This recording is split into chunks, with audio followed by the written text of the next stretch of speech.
Hi అండి, అందరికీ నమస్తే అండి. తెల్ల గల్జేరాకు పెసరపప్పుతో కూర చూపిస్తానండి. అన్నంలోకి చపాతీలోకి చాలా రుచిగా తినొచ్చు. అది కానీ ఆరోగ్యానికి చాలా మంచిదండి. ఈ ఆకుకూర తినటం వల్ల ఎన్నో రకాల ఆరోగ్య సమస్యలను తగ్గించుకోవచ్చండి. చూడండి, తెల్ల గల్జేరాకండి. ఇది మామూలుగా బయట కానీ ఖాళీ ప్లేసుల్లో మాలుస్తుంటుంది. మనం ఈ ఆకు చూసుకొని తెచ్చుకోవచ్చండి. ఈ ఆకుని మార్కెట్లో తీసుకున్నాను. 20 రూపీస్కి 3 కట్టలు ఇచ్చారండి. ఈ ఆకంతా ఇలా చేసుకోవాలి, కాడాలు పడేసేయాలండి. ఇది ఎర్రదిగానే ఉంటుంది.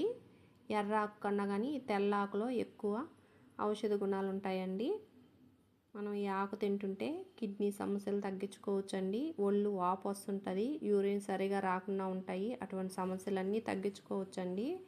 చూడండి, ఈ ఆకంతా నీట్గా చేసుకొని శుభ్రంగా 2-3 సార్లు బాగా కడిగేసుకొని స్టవ్ వెలిగించుకొని 2 స్పూన్ల ఆయిల్ వేసుకొని పోపు దినుసులండి 1 టేబుల్ స్పూన్ వేసుకోవాలి. ఆవాలు, జీలకర్ర, మినపప్పు, శనగపప్పు ఇవన్నీ వేసాను.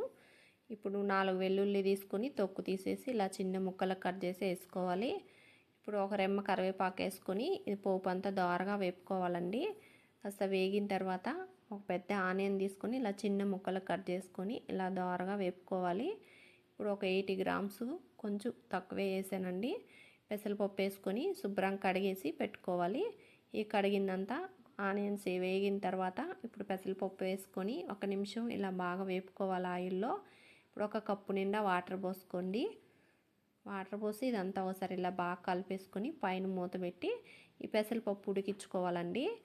చూడండి, పప్పు ఉడికింది, వాటర్ కానీ అన్నీ బాగా విగురుకోబోయాయి కదా. ఒకసారి మీరు చెక్ చేసుకోండి ఉడికిందో లేదో. చూడండి, ఒక 80% బాగా ఉడికింది.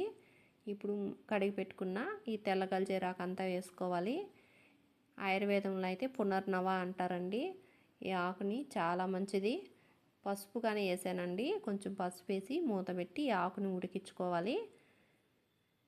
మీకు నీళ్ళు సరిపోలేదు అనుకుంటే కొంచెం వాటర్ కానీ వేసుకోవచ్చు.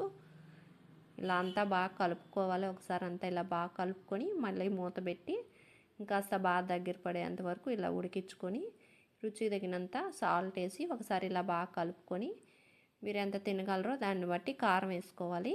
ఇలా వేసుకొని అంతా కలిసే విధంగా ఇలా బాగా కలుపుకోవాలి.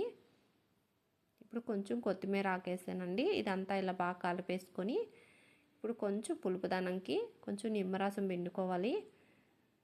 అయిపోయిందండి మన కూర.